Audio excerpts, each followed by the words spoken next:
All right, class, I hope you're sitting down because I have some important stuff to tell you here. We're going to talk about the fundamental theorem of calculus. I think you're finally ready. So here's what the fundamental theorem of calculus says. Oops. I'm so nervous I accidentally moved the page. If f is continuous on a closed interval a to b, and capital F is, I won't say the antiderivative, I'll say an antiderivative, doesn't matter which one. F is an antiderivative of little f. Then I can evaluate the definite integral from a to b of f of x dx by looking at capital F of b minus capital F of a. So essentially this says if I want to evaluate a definite integral, there's really two steps. First, I need to find the antiderivative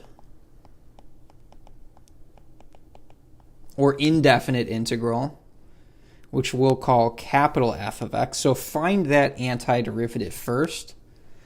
Once you have that, look at capital F of b minus capital F of a. We're just plugging in our upper and our lower limits of integration and then subtracting the two.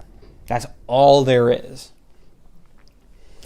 So let's look at our example. Remember, in the last section we said, hey, we wanted to evaluate or approximate the area under 9 minus x squared. So that's the function I'm going to integrate first. I'm going to integrate 9 minus x squared on the interval 0 to 3. So first step, I need to find my antiderivative. So I need to find the indefinite integral of this function first.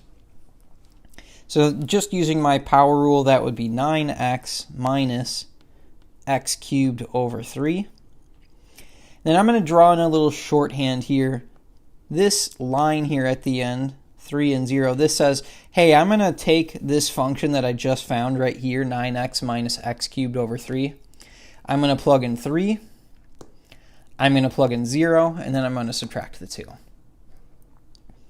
So, okay, that's my first step. I found my antiderivative. Second step now, let's plug in our limits of integration.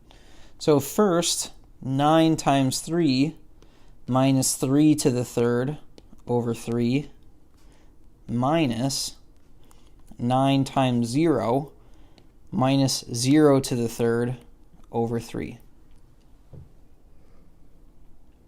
So here we just have a little bit of number crunching to do here. 9 times 3, this gives me 27 minus here 3 cubed would be 27 divided by 3, that would be 9.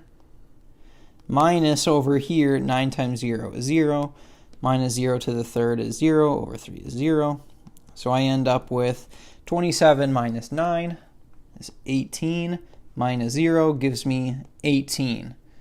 So the area bounded by my function, 9 minus x squared, and the x-axis is actually equal to 18 square units. Let's check our answer with our approximation. We said in the last example, we approximated the area to be 22 units squared, and we said that was an overestimate. So we said 22, that's too high.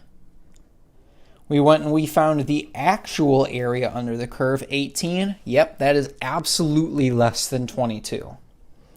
So this is really, really cool. It gives us this relatively straightforward way to find area under the curve. As long as we can integrate this function, which that's going to be the hardest part, is can we integrate this function?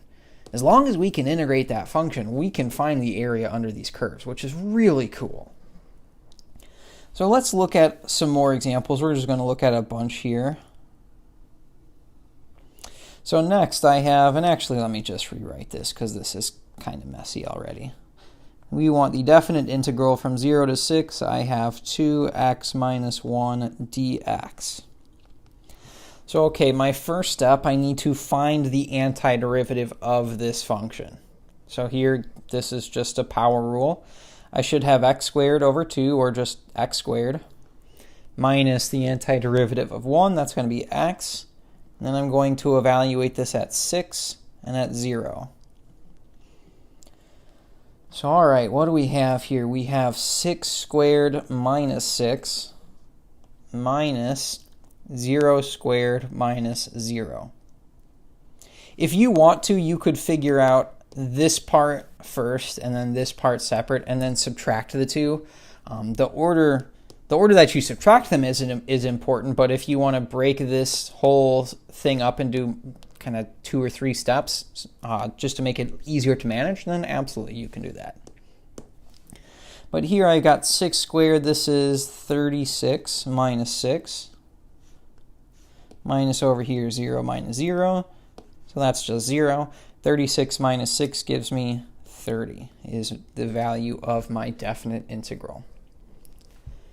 This is so cool. I am so jazzed.